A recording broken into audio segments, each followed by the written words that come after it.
আসসালামু আলাইকুম everyone, welcome back to my channel আকিস ওয়ার্ল্ড বিডি। আজকে আমি আপনাদের তৈরি করে দেখাবো বাচ্চাদের জন্য ডিম ও আলু দিয়ে কিভাবে তরকারি রান্না করতে হয়।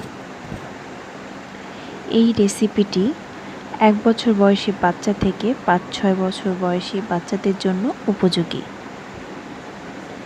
যদি আমার রেসিপিটি আপনাদের ভালো লেগে থাকে তাহলে অবশ্যই লাইক, কমেন্ট ও সাবস্ক্রাইব করবেন এবং পাশে থাকবেন। ভিডিওটি দেখার জন্য আপনাদের আন্তরিকভাবে থ্যাংক ইউ। আমি আলু ও ডিম সিদ্ধ করে নিয়েছি আগেই।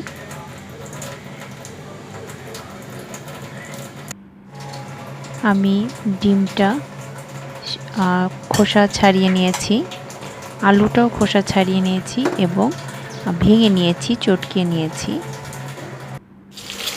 এখন তেলটা গরম করে আমি ডিমটা ভালো মতো ভেজে নিলাম। এখানে আমি 2টা ডিম ব্যবহার করেছি, আপনারা কম বেশি করতে পারেন।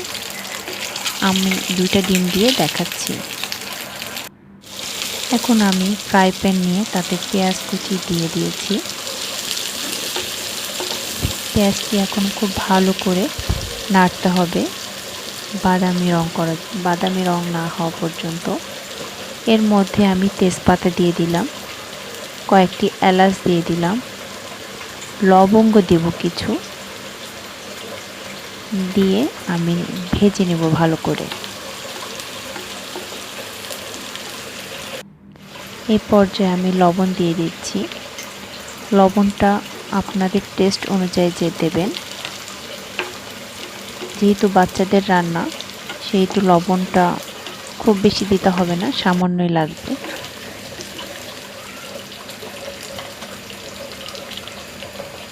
এখন আমি একে একে এতে পানি দেওয়ার পরে আস্তে আস্তে বাটা মশলাগুলো দিয়ে দেব।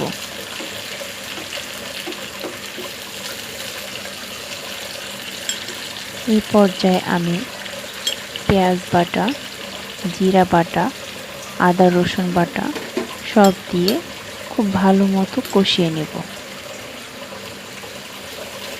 মশলাটা খুব ভালো মতো কষিয়ে নিতে হবে, না হলে তরকারি দিয়ে একটা কাঁচা মশলার গন্ধ আসবে। এই জন্য খুব ভালো মতো কষিয়ে নিতে হবে। এতে আমি কোনো প্রকার ঝাল ব্যবহার করছি না, শুকনা মরিচ অথবা কাঁচা মরিচ কিছুই ব্যবহার করছি না। যেহেতু বাচ্চাদের খাবার আমি আগেই বলেছি 1 বছর বয়স থেকে 5-6 বছর বয়স পর্যন্ত, এই জন্য আমি কাঁচা মরিচ বা শুকনা মরিচ ইউজ করছি না। যদি আপনারা চান তো আপনারা ব্যবহার করতে পারেন বাচ্চাদের টেস্ট অনুযায়ী, যদি ঝাল খেয়ে থাকে।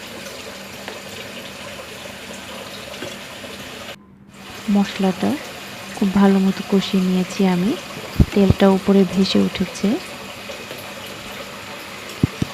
এখন আমি আলু যে চটকিয়ে রেখেছিলাম সেটা দিয়ে দেব।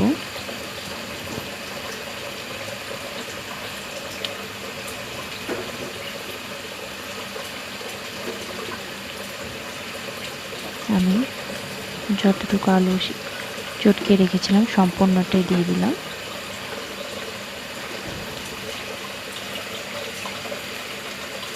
আলু দেওয়ার পরে এটা খুব ভালো মতো নেড়ে নিতে হবে, না হলে আরও নিচে পুড়ে যেতে পারে।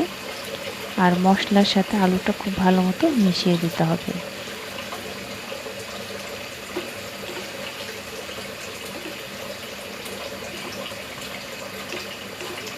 দেখুন দেখতে কতটা সুন্দর লাগছে।